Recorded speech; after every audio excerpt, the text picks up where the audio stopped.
Hello everyone, welcome back to our weekday video posts. Today and this week, I'm going to be exploring what's called the Buddhist personality types.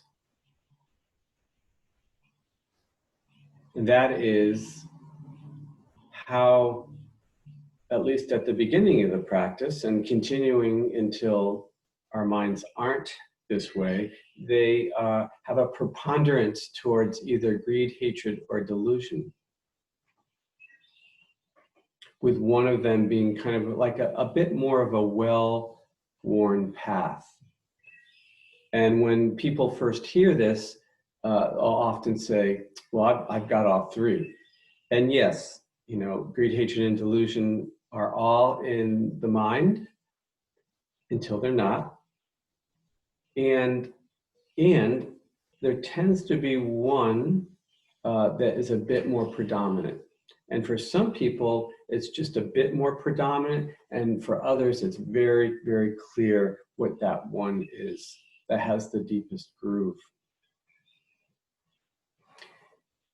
And the reason I'm talking about that now and kind of its relationship to looking at the Buddhist teachings through the lens of how do they inform how we be in these difficult times is, and we'll explore this more next time, is when things get really, really difficult, when there's not a lot of mindfulness, we'll tend to slip into that well-worn groove. So again, we'll explore that next time.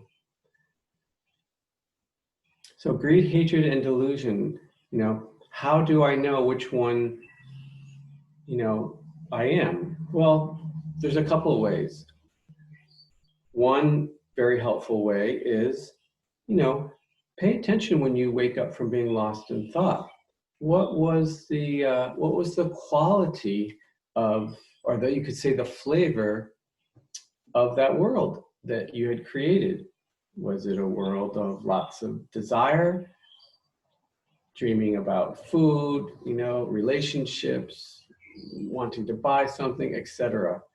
Right? If that's tends to be what's most in the mind often when you wake up from being lost in thought, well, there's probably a good chance that you're more of the greed type, etc., etc. So that's one place to look when you wake up from being lost in thought. Another really helpful place to look, and again, this fits in nicely with when things are difficult, is that when life kind of manifests in such a way that it really pushes you to your edge, or maybe even beyond your edge of kind of what you're able to handle at any given moment, what you'll be able to be, what you can be aware of, what you can hold. Yeah, it's really difficult. When that happens, what do you tend to do? You know, when you get pushed past your edge, do you tend to run to the refrigerator to get something to eat? If so, you're probably a greed type, right? If you run to something pleasant, I just use food for an example, but it could be anything. If you tend to start to blame and make wrong that person or that situation that is pushing you to or over your edge, then that would point to you being an aversive type. And if you tend to kind of space out, you know, kind of dreamland is this kind of buffer between you and the world, between you and the difficulty. You know, what difficulty? If that tends to happen, then you're probably more of a delusion type. So that's a pretty good one. That one tends to be pretty clear and will show us what our type is. When you get pushed past your edge, what do you do? Basically, you know, how do you compensate? And of course, all this happens to the degree that there's a lack of mindfulness. You know, when there tends to be more mindfulness, then there's a possibility to at least kind of mitigate some of these habitual coping strategies, which is really what they are. That would be, you know, a more psychological way to talk about it, a particular coping strategy that we have. In the Dharma teaching, we talk about Buddhist personality types and where the mind is most, has a deepest grooving. So with mindfulness, we can mitigate those. Without mindfulness, we're pretty much gonna, for sure, slip into that deepest groove or the most well-worn groove when things get really hard. And we pay attention to this and use this frame, not so we can kind of put ourselves in a box, and people will often say that about, you know, Buddhist personality types or really anything, Myers-Briggs or any of these kind of things that we use as a lens into our behavior. You know, I don't want to be put in a box. I'm more than that. And absolutely, this is true. And the more we can be clear about the habit patterns in our mind, then the greater the chance that we will be aware of them. Now, we do need to be mindful, but we want to be clear about what we're being mindful of, what we were on the lookout for. So, for instance, knowing that I'm a greed type, if I find myself at 8:30 or 9 at night in the pantry, kind of gazing around, you know, it's a moment, oh, what's going on, right? What's something that maybe I don't want to be feeling, or some difficulty that's moving through the mind that I actually didn't catch and now am wanting to compensate for by slipping into my well-worn groove. So knowing that, you know, maybe there wasn't enough mindfulness at that moment in me to kind of catch that difficult, you know, thing that came into my heart or my mind. But knowing that I'm a greed type clearly and how that manifests, then I can catch myself in the pantry and go, hey, what's going on? What's happening that I might not be aware of? So I think that's enough now to frame the personality types and what they are and how to know ours and why it might be important to know what our personality type is. So let's go ahead and do some of the formal practice now, and we can use that first way that I mentioned around how to know what our personality type is, and that is at the moment of waking up from being lost in thought, looking and seeing what was the flavor or the quality of that world that we just constructed. Okay. Let's go ahead and settle into the posture we're going to meditate in. Allow the eyes to gently close. Maybe take a little deeper breath than you normally would, and as you exhale, invite the body to soften, settle, relax. Beginning to connect with the body somatically.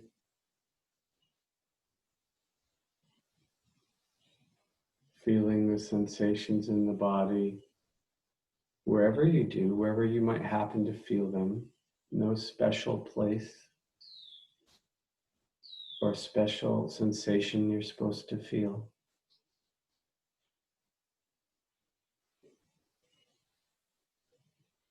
Being aware of the body. This is always concomitant with being in the present moment. Those two are always together.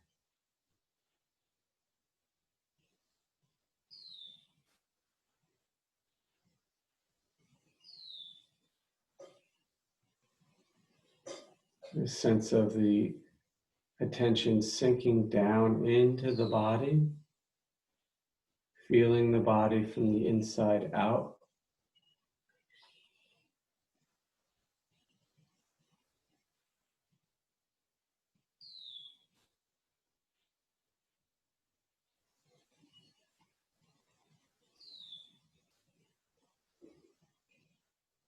And we can also feel the breath in the body. Don't need to do anything different. Don't need to leave the body to look for the breath.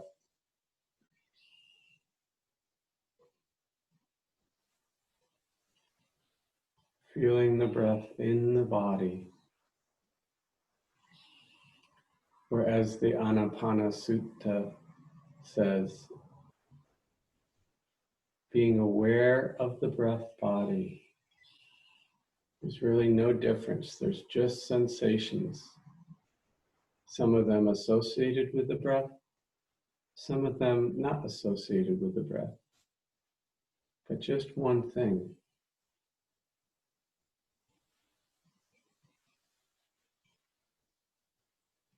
And so we have the intention to connect with this experience of the breath body and stay there. Let the attention come to rest there, and let the body and the mind over time deepen in calm.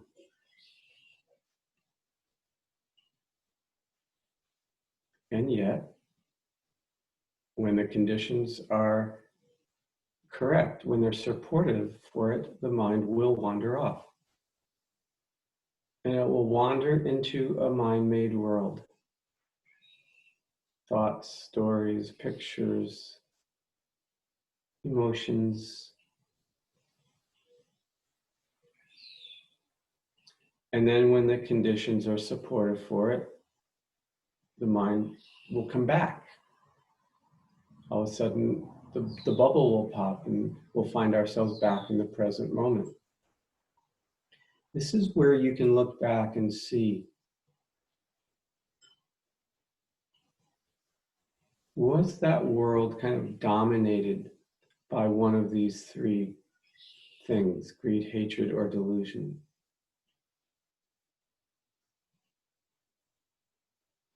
Were we, dreaming about winning the lottery or fantasizing about that place we want to travel to? These are examples of the greed mind state. Were we replaying that argument we had with someone over and over in our mind and kind of deliberating about how we're going to tell them off? That's more indicative of the aversive mind state, aversive personality. Was that world kind of dreamy, not clear? It was floating in and out of this or that story or image. If so, that's more indicative of the delusion type. And again, of course, we have all three and we'll inhabit all three. But if we keep looking back at the wake-up moment, over time, we'll see a pattern. A pattern will emerge. So let's take a few minutes now and practice quietly and use the wake-up moment to see what Buddhist personality type we might be.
this method of finding out what Buddhist personality type we are takes time. We need a large sample size. You're not going to just have one sitting period and figure it out. Again, we're looking more for a pattern, because of course the mind will cycle through all three. And just to remember, the reason that we would want to know which Buddhist personality type we are is not to kind of like peg ourselves or make an identity or anything. It's to help support clarity of what's in the mind. You know, the nuns and the monks in the suttas would say, Mara, I see you. And when they were saying that, what they were really expressing is, I'm clear what's in my mind right now. I know it, I see it clearly. And that's really what this is all about, working with the personality types. Okay, so going through your day, all of a sudden mindfulness arises, you can look and see, well, what's the mind inhabiting right now? Is it colored by greed, hatred, or delusion? It may not be, right? It may be colored by non-greed, non-hatred, non-delusion, and that would be great. But so we can always just kind of be gathering data to help us be clear about which one of these three has the most deepest groove in the mind. And of course, with all of our Dharma practice, we pay attention not to judge. So we notice these in the mind, not to judge, but to understand. Okay, so I wish you well with that and a good day, and we'll see you next time. Bye-bye.